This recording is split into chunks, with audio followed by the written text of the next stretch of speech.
بسم اللہ الرحمن الرحیم الحمدللہ الحمدللہ والصلاة والسلام علی اہلہ اما بعد۔ محترم بزرگوں اور دوستوں، انسان خطا اور نسیان سے مرکب ہے۔ کوئی انسان یہ دعویٰ نہیں کر سکتا کہ اس سے کوئی غلطی نہیں ہو سکتی، کسی قسم کے گناہ کا صدور نہیں ہو سکتا۔ انبیاء کرام علیہ السلام کے سوا کوئی انسان معصوم نہیں۔ غلطیاں چوک گناہ ہر ایک سے ہو سکتے ہیں اور ہو جاتے ہیں۔ گناہ ہو جانا حیرت انگیز نہیں ہے، لیکن گناہوں پر اصرار اور گناہوں پر اڑے رہنا حیرت انگیز بھی ہے اور بہت بڑی معصیت بھی ہے، یعنی نافرمانی بھی ہے اللہ تبارک و تعالیٰ کی۔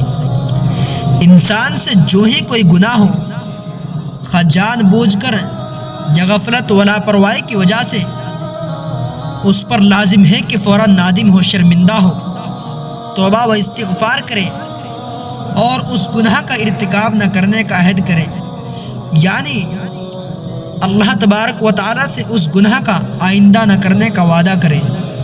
ترمذی شریف کی ایک حدیث ہے، عن انس قال قال رسول اللہ صلی اللہ علیہ وسلم کل بنی آدم خطاء وخیر الخطائین التوابون۔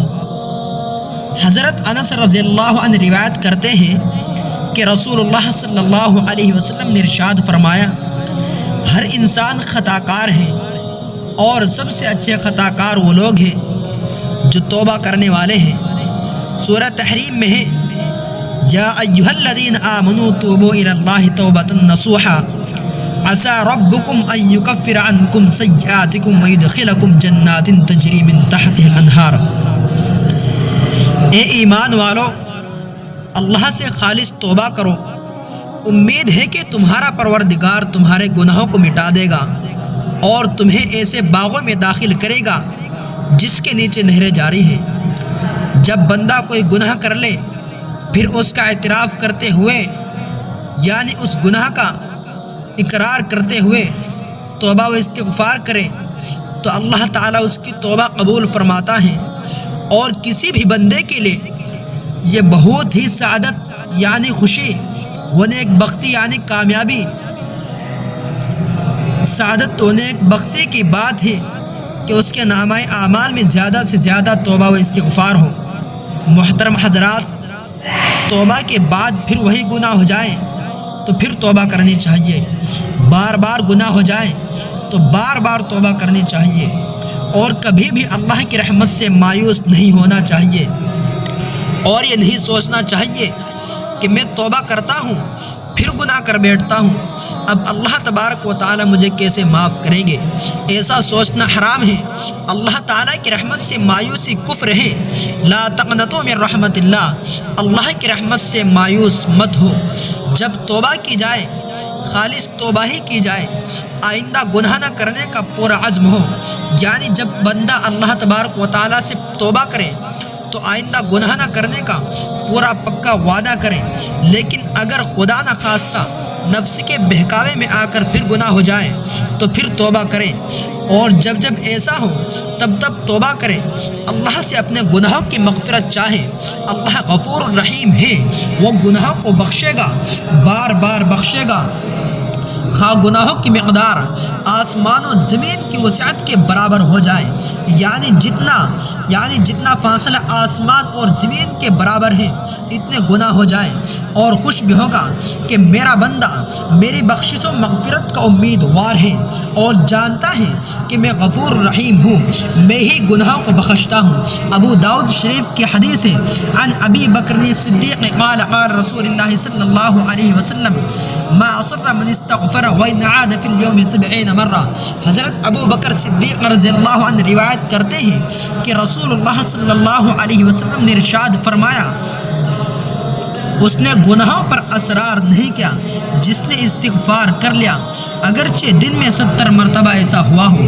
مسلم شریف کی روایت ہے کہ رسول اللہ صلی اللہ علیہ وسلم نے ارشاد فرمایا، اے لوگو اللہ سے توبہ کرو، اس لیے کہ میں ہر دن میں 100 مرتبہ اللہ سے توبہ کرتا ہوں۔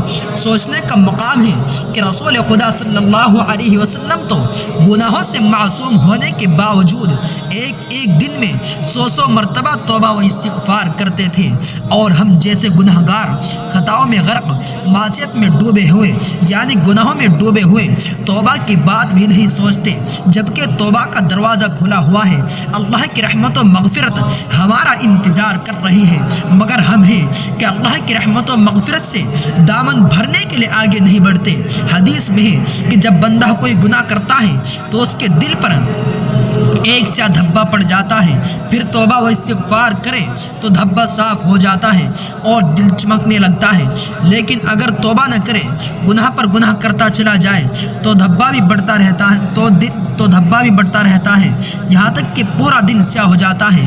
رسول اللہ صلی اللہ علیہ وسلم ارشاد فرماتے ہیں کہ مومن کی شان یہ ہے کہ وہ اپنے گناہ کو یوں سمجھے کہ پہاڑ کے نیچے کھڑا ہے اور ڈر ہے کہ پہاڑ اس پر گر نہ پڑے، اور کافر و فاسق گناہ کو یوں سمجھتا ہے کہ جیسے ناک پر مکھی بیٹھی ہو۔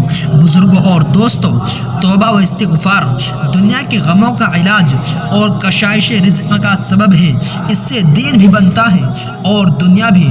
حضرت عائشہ صدیقہ رضی اللہ عنہا روایت کرتی ہے کہ رسول اللہ صلی اللہ علیہ وسلم نے ارشاد فرمایا، من لزم الاستغفار جعل اللہ له من كل ضيق مخرجا ومن كل هم فرجا ورزقه من حيث لا يحتسب۔ جس نے استغفار کو لازم کر لیا، اللہ تعالیٰ اس کے لیے ہر تنگی سے نکلنے کا راستہ بنائے گا اور ہر غم سے کشادگی پیدا کرے گا، اور اس کو ایسی جگہ سے رزق دے گا جہاں سے اسے گمان بھی نہ ہوگا۔ اللہ تعالیٰ ہم تمام مسلمانوں کو اپنی مرضیات پر چلائے، گناہوں اور خطاؤں سے محفوظ رکھے، اور ہم سب کو سچے دل سے توبہ و استغفار کی توفیق عطا فرمائے۔ آمین۔ وآخر دعوانا ان الحمدللہ رب العالمین۔ خدا و درد محبت ہر ایک کو بخشے، خدا و درد محبت ہر ایک کو بخشے کہ جس میں روح کی تسکین پائی جاتی ہے۔